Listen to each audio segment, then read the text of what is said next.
আমরা একটা decimal number 23 এই নাম্বারটাকে এখন বাইনারিতে রূপান্তর করব।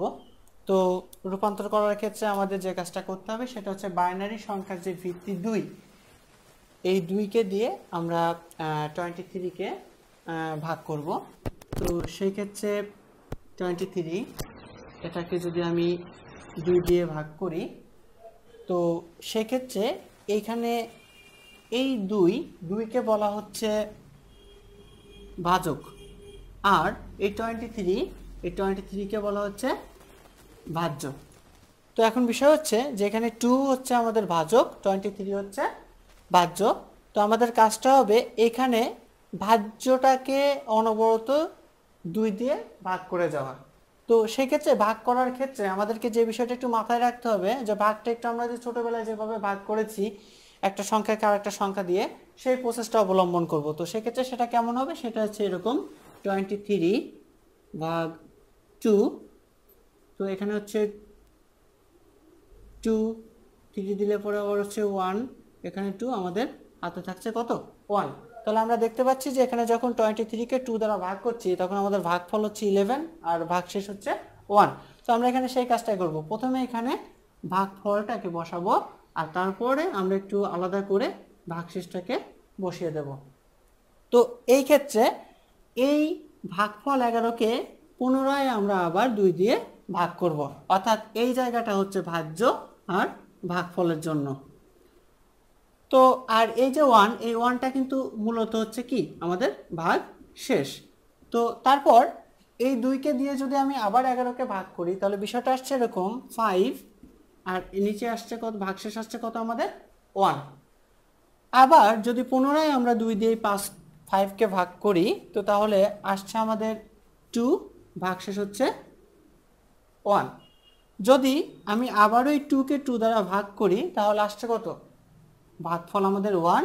আর যেহেতু 2কে 2 দ্বারা ভাগ করলে আমাদের কোনো ভাগশেষ থাকবে না, সেহেতু আমরা এখানে বসিয়ে দেব হচ্ছে 0। দেন আবার আমরা এই ভাগফলকে 2 দ্বারা ভাগ করব এবং আমাদের একটা উদ্দেশ্য হচ্ছে এখানে ভাগফলের মানটাকে 0 করা। তো সেই ক্ষেত্রে আমরা একটু দেখি, একটু আবার বাইরে যেয়ে ভাগ করে দেখি যে যখন আমি 2 দিয়ে 1কে ভাগ করব এখানে দেখতে পাচ্ছি যে আমাদের ভাজকটা হয়ে গেছে বড় আর ভাজ্যটা হয়ে গেছে ছোট। সেক্ষেত্রে এটা কতবার যাবে, 0 বার। সেক্ষেত্রে এখানে 0 আর আমাদের ভাগশেষ বসে যাবে 1। তাহলে এটা কত আসছে, 0 আর আমাদের ভাগশেষ থাকছে 1। এই যে আমরা ভাগশেষগুলো পাইলাম, এই ভাগশেষগুলোকেই কিন্তু এখন আমরা কি করব, নিচ থেকে উপরের দিকে নিব, অর্থাৎ মানগুলোকে নিচ থেকে গ্রহণ করতে করতে আমরা উপরের দিকে যাব। তাহলে পরে কিন্তু আমরা একটা নির্দিষ্ট মান পাবো। সেই মানটা কত পাবো, সেই মানটা পাচ্ছি আমরা, দেখা যাচ্ছে এখানে 1 0 1 1 1, এবং এই নাম্বারটা যে 1 0 1 1 1, এবং এই নাম্বারটাই হচ্ছে আমাদের কি নাম্বার, বাইনারি নাম্বার। তাহলে এভাবে কিন্তু আমরা একটা ডেসিমাল নাম্বারকে খুব সহজে বাইনারিতে রূপান্তর করতে পারি। একটা ডেসিমাল নাম্বারকে কত সহজে বাইনারিতে রূপান্তর করা যায় এটা কিন্তু আমরা এখন শিখলাম, কিন্তু ডেসিমাল নাম্বার যে সবসময় পূর্ণ সংখ্যারই থাকবে তা কিন্তু নয়।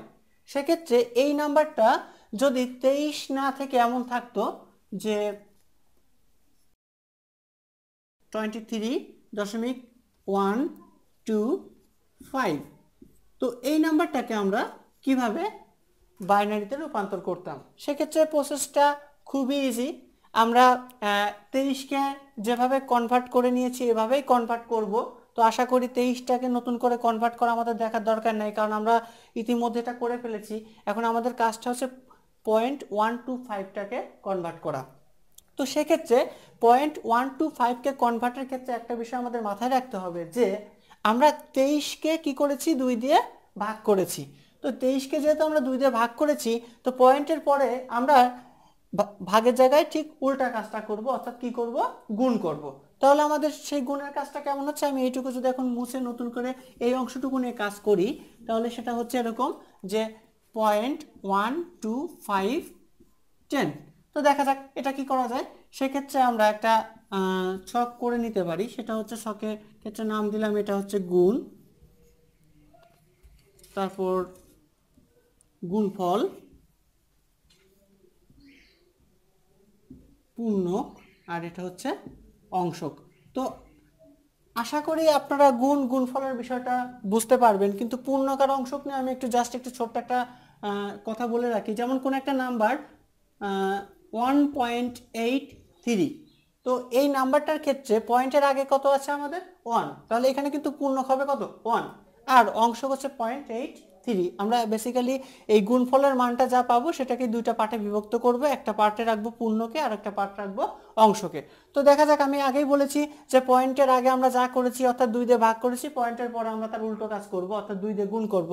তো সেক্ষেত্রে 0.125 কে যদি আমি 2 দিয়ে গুণ করি, 0.125 গুণ 2 ইজ ইকুয়াল টু যে মানটা আসছে সেটা হচ্ছে 0.25।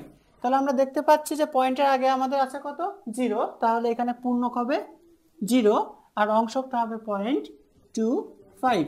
এখন এই যে অংশক, এই অংশকটাকেই কিন্তু বারবার আমরা 2 দিয়ে গুণ করব, অর্থাৎ এই অংশকটাকে আমি আবার এখানে টেনে নিয়ে আসলাম। এই যে 0.25 গুণ 2 ইজ ইকুয়াল টু আসছে কত 0.50। তাহলে আমরা দেখতে পাচ্ছি এখানেও আমাদের পূর্ণক কত 0 আর অংশকটা হচ্ছে 0.50। এরপরে যদি আমি এই অংশককে আবারও নিয়ে আসি জায়গা, তাহলে এটাকে যদি 2 দিয়ে গুণ করি তাহলে এটা হচ্ছে 1.00। তার মানে আমাদের এখন কিন্তু থাকছে পূর্ণকে 1 এবং অংশকে থাকছে কত 0.00। এবং আমাদের বিষয়টা খেয়াল রাখতে হবে, অংশকটা যখনই 0.00 হয়ে যাবে তখনই আমাদের এই অংশের কাজটুকু শেষ, কারণ আমরা 0-র সাথে আবারও যদি 2কে গুণ করি তাহলে আমরা 0ই পাবো।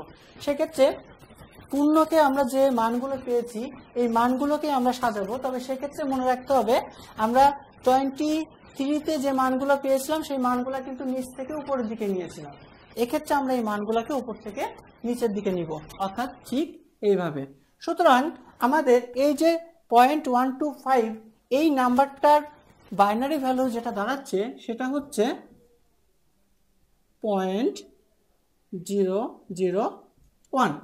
তাহলে এখন আমি যদি 23.125 কে একসাথে সাজাই তাহলে আমরা এখানে দেখেছি 23 এর মান আমাদের কত ছিল, 23 এর মান ছিল 10111 এবং সেই সাথে এই পয়েন্টের অংশটুকুকে যদি আমরা জুড়ে দিই তাহলে আসছে 001 এবং এটাই হচ্ছে কিন্তু আমাদের 23.125 এর বাইনারি ভ্যালু, সেটা হচ্ছে 10111.001।